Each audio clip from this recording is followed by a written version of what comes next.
খুঁজে পেলাম না। কাল স্কুলে পাশের মাঠে ডিম ভাত খাওয়াচ্ছিল, তাই খেতে গেছিলাম। ও হ্যাঁ, ভোটের আগে তো উনি আমার ডিম ভাত খাওয়ায়, আমি তো ভুলেই গেছিলাম। তুই আবার শুরু করেছিস? এসব কথা বলতি নাই। কেন কব না, আমি বলবো। শুধু ডিম ভাত আর ভাতা ছাতা দিয়ে কাটাই দিল 15 বছর। কোনো কাজ নাই, শিল্প নাই। আছে তো চপ শিল্প। তো সমস্যাটা কিসে? ডিম ভাতে নাকি অন্য কিছুতে? সমস্যা শুধু আমার একার না, সমস্যা সবার। কেউ বলতে পারতেছে না আর কেউ বুঝতে পারতেছে না। এরা পরিবর্তন হলে কত সুবিধা হতো বলতো। কি কি সুবিধা? 5 বছরে 1 কোটি কর্মসংস্থান বাড়তো। মানুষ খেতে খেতে জানতো। কাউরে ভিখারির মতন ভাতা নিতে হতো না। নিজেদের কাজের জায়গায় সুযোগ বাড়তো। তা ঠিকই কইছিস। একটা প্রশ্ন বলতো, দা 1500 টাকা বড় না 3000 টাকা? এটা তো সবাই জানে, 3000 টাকা। তাহলে আসলে আর্থিক সহায়তাটা কিরা করতেছে? তুই থামবি? আমি থামবো না। তালি ক। দাদা, এত যে গরু পাচার করে বেড়ায়, ওদের কি নিজেদেরকে গরু মনে হয় না? কেন গরু মনে হবে?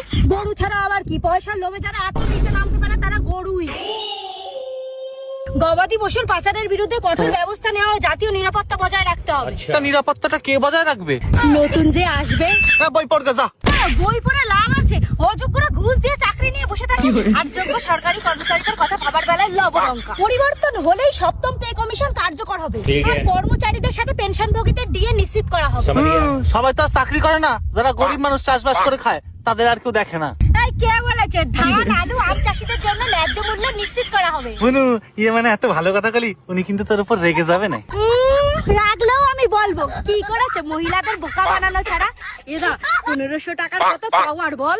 কেন? এই পাওয়ারে চোখ অন্ধ হয়ে গেছে মহিলাদের। বদলালে মাসে 3000 টাকা আর্থিক সহায়তা পাওয়া যাবে, এরা বুঝতেছে না। তাও তো ভালো, মহিলারা 1500 টাকা করে পাচ্ছে, নিজের পায়ে দাঁড়াচ্ছে, আবার স্বাবলম্বীও হচ্ছে। আর তুই তো শুধু আমার মাথা বকবক করে খাস। ভাতা নিয়ে মানুষ স্বাবলম্বী হয়? কারোর ভাবনা ভাতা দেওয়া, আর কারোর ভাবনা নারী ক্ষমতায়ন। মহিলাদের জন্য পুলিশ ব্যাটালিয়ন, দুর্গা সুরক্ষা স্কোয়াড, আত্মরক্ষা প্রশিক্ষণ, রাষ্ট্রীয় চাকরির জন্য সংরক্ষণ। এত কিছু তো জানি না। কি করে জানবি? সারাদিন ওই ডিম ভাত খায় বেড়ালে। বুনু, ছেড়ে দে আমারে, আমার শরীরটা খুব অসুস্থ লাগতেছে তোর কথা শুনে। আর একটা কথা, এই যে মানুষের অসুস্থতা নিয়েও রাজনীতি, উত্তরবঙ্গে এইমস, আইআইটি, আইআইএম এগুলো হতে দিল না। কেন হতে দিল না? সর, আমি জানি না। তা জানবি কি করে? তুই ওই ডিম ভাতই খাগা। কি খবর? দুর্নীতি সব জায়গাতেই। দুর্নীতি দমন আর সুশাসন করতে হবে, কাটমানি কালচার বন্ধ করতে হবে, সিন্ডিকেট রাজের অবসান করতে হবে। কে করবে?